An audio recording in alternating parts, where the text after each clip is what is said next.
imigrantes portugueses chegaram à ilha de Timor no início do século XVI, não encontraram ali uma terra deserta, mas ocupada por diferentes povos organizados em reinos.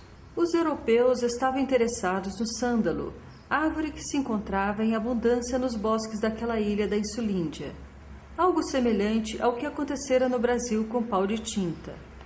Esse fato chegou a ser registrado em versos de Os Lusíadas, onde Camões assim se refere ao sândalo perfumado.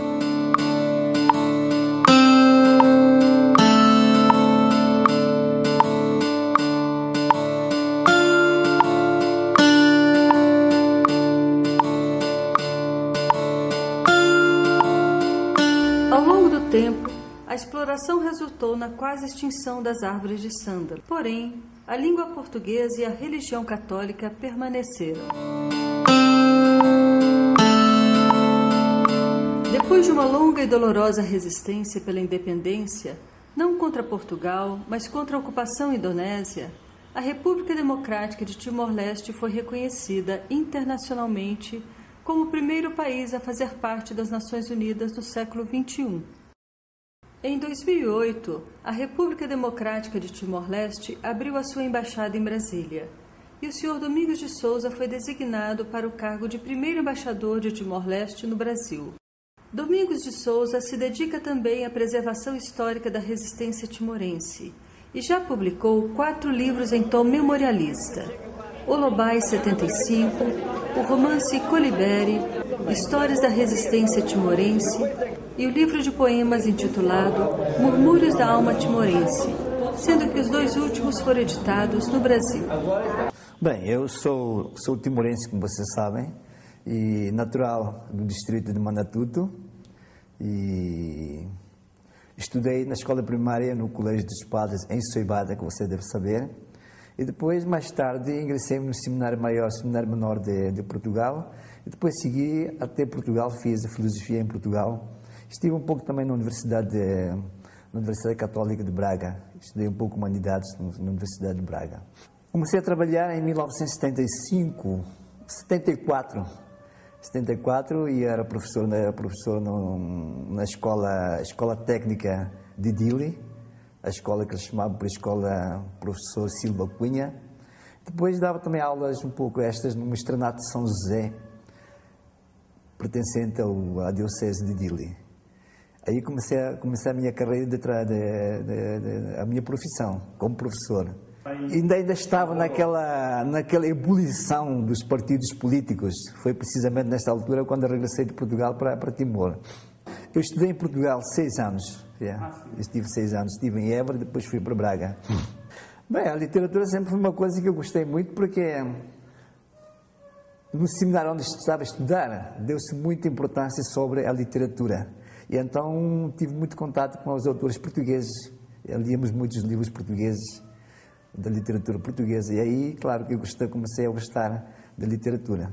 Do Ministério, e depois em 74 eu comecei a trabalhar, como era do Ministério, como estava a trabalhar era professor da escola, era funcionário temporário do governo português, e depois, quando da ocupação indonésia, trabalhei no Ministério da Educação. No Ministério da Educação até acabar durante todo o tempo da ocupação e sucessivamente após a independência. 3 períodos: o período do colonialismo, o período da Indonésia e o período da independência. São 3 períodos. Mas eu creio que o colonialismo é igual em todas as partes do mundo, são iguais, na verdade. Mas em Timor eu creio que há uma diferença. Não houve grande exploração em Timor como existe em outras partes do mundo. Mas quer dizer, as coisas funcionaram. Embora não se desse muita atenção à educação, mas noutras partes da exploração, creio que há uma diferença que não existe como não existe em outras partes do mundo. Por exemplo, lá não há escravatura como houve aqui no Brasil. Em Timor-Leste a coisa não funcionava assim. A língua e a religião, essencial. Quer dizer, com a língua e a religião, incutiram no povo timorense uma diferença entre o povo timorense e os povos vizinhos. Esta diferença depois veio a ser uma das forças da resistência timorense também. Fortaleceu muito mais ainda, porque esta diferença que os portugueses incutiram em Timor, e a cultura portuguesa e a religião que eles deixaram em Timor-Leste. Impuseram mais no sistema indonésio, toda a gente tinha que ter uma religião. Depois daquele golpe militar anticomunista em 1962, depois daquilo toda a Indonésia tinha que ter uma religião. E então, com esta invasão, muitos timorenses, além de quase que obrigados a ter uma religião, pois foram para a religião católica. E além disso, uma religião também teve o seu funcionamento como se fosse um baluarte de defesa da independência, do desejo da independência. A língua não é bem língua usada, mas muito usada na resistência. Como sabe que muitos termos da resistência estavam escritos em português. Depende das famílias, sobretudo uma questão de sobrevivência também, porque o povo queria estar diferente do outro, não. A gente queria ser esta diferença que fez com que o povo lutasse, não? Porque nossa identidade, nós não somos iguais a outros povos vizinhos. Yeah? Você veja pelos nomes que existem em Timor, yeah? Quase todos são nomes provenientes da língua portuguesa, embora durante a resistência o povo ainda se identificou mais ainda. Queria ser mais timorense, então os da resistência sempre tiveram nomes que eles escolheram para eles durante a resistência. Além do nome português, tinha também o nome timorense. Sim, eu descobri, porque eu não conhecia. Bem, o livro ainda está por publicar, mas eu desconhecia muitos problemas que existiam dentro da própria resistência, que eu não conhecia. Eu não estive muito tempo no mato, quase nada. Muito tempo no mato foi muito pouco mesmo, quase nada. E vinha descobrir que dentro da própria resistência havia muitos problemas, quer dizer, é só para dizer que na resistência pela independência o problema não foi fácil. O problema não foi fácil porque, primeiro, era uma luta contra o invasor. Yeah? E além disso também havia lutas internas também que existiam. Yeah? Como mais tarde a gente pode descobrir, lutas internas. E a resistência teve a capacidade de superar todas estas dificuldades e levar até o povo a autodeterminação. Sim, há dissidências internas, havia dissidências internas. Talvez um dos grandes, não digo grandes problemas, mas existiam mesmo, estas dissidências existiam. Que passa que muita gente não consegue ver isto. Yeah? Muitos dos que viviam na cidade, creio que são poucos os que têm esta noção da realidade que existia na resistência. Sim, cada vez vou descobrindo mais. Cada entrevistado que eu faço, vou descobrindo sempre mais coisas que eu, pessoalmente, embora vivesse em Timor durante todos aqueles anos, não caía na conta. Yeah. Isto foi uma das grandes descobertas que eu tive. Bem, eu acho que eu chamo isto de uma metamorfose política, não? Primeiro vieram os partidos políticos e o povo não estava preparado para a democracia. A democracia caiu de repente e o povo não estava preparado. E então os partidos políticos, na altura, em vez de vir unificar a população, não dividiram a população. E mesmo assim também em Timor nós tínhamos aquelas lutas, eu diria um pouco lutas que já existiam, porque isto não, o 75 é apenas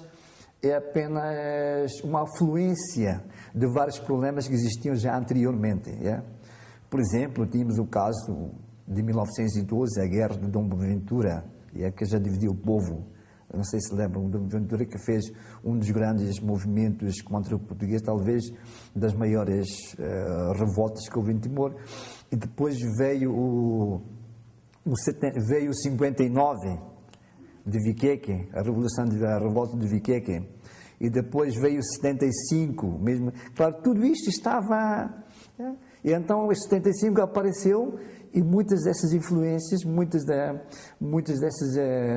desses fatores influenciaram muito no problema de 1975. Yeah? No problema de 1975. E daí que houve aquelas divisões, os partidos políticos apareceram, mas muitas vezes os partidos políticos apareceram como sendo uma desforra, talvez, eu diria, até uma desforra perante as coisas que aconteceram anteriormente. Yeah? 75, questões familiares também de vez em quando existem lá dentro. Mas felizmente, por isso que estava a fazer uma metamorfose política, porque apesar de tudo isto, o povo foi caindo na conta da realidade de que a unidade era muito importante. A unidade nacional era muito importante e foi caindo na conta. Eu, com a opressão da ocupação, as pessoas foram caindo na conta de que, na realidade, a unidade era muito importante. E foi culminar precisamente no CNRT, Conselho Nacional da Resistência Timorense, onde todos os partidos políticos se unificaram para trabalhar pela independência. Aí é que está um dos grandes valores, por exemplo, da luta da resistência, que apesar daquelas desavenças entre os partidos políticos, o povo foi se juntando, foi caindo na conta de que, na realidade, a unidade é importante. Isto foi um grande marco na história de Timor e espero que continue a ser assim, que o povo continue a cair na consciência que a unidade nacional é uma das coisas mais importantes para a sobrevivência do povo timorense. A guerra criou liderança também. Os líderes apareceram, os momentos oportunos eles apareceram, tanto da parte da Igreja Católica, como inclusivamente da parte civil e militar. Bem, eu acho que a liderança dele foi precisamente durante a resistência, durante aqueles anos de resistência, e teve realmente a capacidade, não só de liderança, mas a capacidade de unificação do povo timorense e, sobretudo, trazer os objetivos do povo timorense para a realidade, a concretização. Sim, infelizmente, não se descobriu ainda muito, que não se escreveu muito ainda sobre o papel das mulheres, mas eu acho que eles trabalharam muito durante a resistência. Durante a resistência, trabalhavam no silêncio, na ajuda da resistência, e foram realmente, tiveram um papel muito importante também. Muitos deles sofreram nas prisões, sofreram, como se diz aquilo, muitos deles foram presos lá para Ataúro, não sei se sabe disto, e muitos trabalharam também na resistência, e muitos sofreram também. Só que até agora, o papel deles, há poucos que escrevem ainda sobre o papel das mulheres, é uma coisa por explorar ainda. Olubai 75. Os princípios daqueles conflitos que começaram a aparecer em 75. E depois, além disso, também sobre a minha estadia na prisão durante 3 meses. Não? Você já viu aquilo 3 vezes, não? E então aproveitava o tempo para escrever aquilo que acontecia diariamente. E escrevia um pouco às escondidas, e escrevia. É ficção, mas a história é verdadeira. Aconteceu precisamente com os refugiados que levaram para Ataúro. O caso é verdadeiro, mas e depois, à base daquilo, eu procurei fazer uma ficção histórica. Não? Sim, o herói timorense. O herói timorense, mas é como todas as pessoas. Porque na realidade foi herói timorense porque ele foi castigado com a mãe para a ilha de Ataúro por ter apoiado a resistência. Porque aquelas pessoas que foram deportadas para a ilha de Ataúro, sabe perfeitamente, a Indonésia deportou várias famílias, vários timorenses para Ataúro porque tinham familiares na resistência ou então estavam a ajudar a resistência. E então foram deportadas. Uma vez que foram deportados é porque eles trabalhavam na resistência. E daí ela também, tanto ele como a mãe eram os heróis. A história de um timorense. Mas emblematicamente é a história de todos os timorenses. Muito oral, tradição oral. Essa tradição escrita, propriamente dita, apareceu relativamente há pouco tempo. Depois talvez com esta guerra, e então começaram a aparecer timorenses a querer escrever muito. Mas antes disto eram poucos, até se podia contar a dedos aqueles que escreveram. A maior parte dos que escreveram sobre Timor eram quase todos europeus, portugueses. E então, a partir da guerra de 1975 para cá, começaram a aparecer, e ultimamente têm aparecido mais vezes, mais timorenses a escrever. Bem, eu creio que os portugueses têm uma coisa boa, que eles documentam tudo. Agora, resta agora ir para lá, para as fontes e descobrir. Eu acho que em Lisboa deve existir, na cultura em Lisboa, em Macau, talvez, estes documentos portugueses têm. Agora é só questão de... Ultimamente, com este Arquivo Nacional que abriram em Timor, você pode encontrar muitos documentos aí. Arquivo Nacional de Timor, sabe perfeitamente onde é, na verdade. É ao pé da Escola Técnica que fizeram aí um Arquivo Nacional da Resistência. Na história de Portugal, a gente aprendeu algumas coisas sobre o Brasil. Minas Gerais, a exploração do ouro. Claro, isso ficou, embora o Brasil estivesse muito longe, mas estivesse, nem está longe, não. Mas a gente aprendeu alguma coisa sobre o Brasil. Depois da invasão da Indonésia, depois da invasão e depois saída dos indonésios em Timor, claro que a educação, nós não tínhamos muita gente, como você sabia perfeitamente, sabe? Sobretudo nos recursos humanos, essencialmente nos professores, que realmente o nível dos professores capacitados era muito pouco, e também por causa da língua portuguesa. Não? Muitos daqueles não conheciam a língua portuguesa. Muitos dos professores que estiveram a ensinar em Timor, até hoje, creio eu, que ainda muitos não conhecem bem a língua portuguesa para ensinar nas escolas. Continua, como você vê, na próxima semana no próximo mês devia ir para lá mais 50 professores, tem um brasileiro, escreveu, para continuar a obra que foi começada em 2000, se não estou engano, 2004, 2002, 2004, sim, quando foram pelos primeiros brasileiros. Não? Cuba temos uma cooperação bastante boa com Cuba. Já se formaram em Cuba, eu creio que ser 500 e tal médicos, que realmente estão a dar estão a ajudar muito lá em Timor.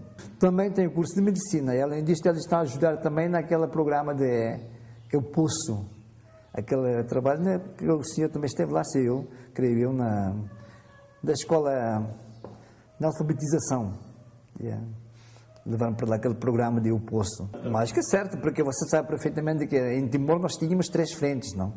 A frente armada, que trabalhava, que fazia guerrilha, a frente clandestina e a frente diplomática. E Ramos Horta lá fora estava a fazer a frente diplomática. As 3 frentes estavam a trabalhar juntos. Timor não trabalhou sozinho. Nós não era só a guerrilha. Além da guerrilha, tínhamos a clandestinidade e tínhamos a frente diplomática. E Ramos Horta estava à frente da frente diplomática. Tudo aquilo que acontecia lá fora, Ramos Horta fazia sair. Bem, em 75, muitos timorenses saíram, não? Com a coisa naquela luta interna entre a Frente e o DT, alguns timorenses saíram. Alguns estiveram fora porque eram estudantes, outros saíram aproveitando, quer dizer, por causa da guerra, evacuaram para a Indonésia e da Indonésia seguiram para Portugal. É claro, lá estabeleceram também, trabalharam muito lá fora também fizeram a propaganda timorense.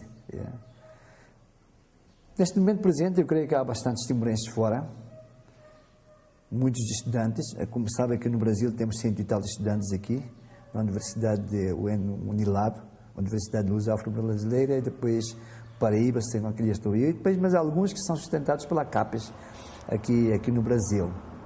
Eu acho que vai manter, porque se tivermos certas crises lá da língua portuguesa, lá em Timor, sobretudo, mas eu acho que este problema está passando e agora é preciso reforçar o ensino da língua portuguesa, porque é muito importante para a nossa comunidade timorense e mesmo para a comunidade lusófona também. Acho muito importante isto. Havia, no tempo dos portugueses, iam para lá africanos trabalhar em Timor. Lembra-se perfeitamente que algumas das sublevações em Timor os portugueses tiveram que levar soldados africanos para lá. De Moçambique. E depois, também em 59, alguns dos prisioneiros timorenses foram deportados aí para a África, para Angola. Eu gravei tudo isto e está no arquivo nacional também. Depois de ter lá no arquivo. Para não perder, fica lá no arquivo. Deixei a documentação lá no arquivo. Trabalho não é trabalho. Agora o problema é arranjar tempo para gravar toda esta gente, porque havia muitos que queriam mesmo, e talvez no futuro eu continuarei com este trabalho, de continuar a recolher informações, porque é para completar, na verdade. Um acontecimento, várias pessoas falam do mesmo acontecimento, cada qual vê o acontecimento sob o prisma dele, que é muito interessante.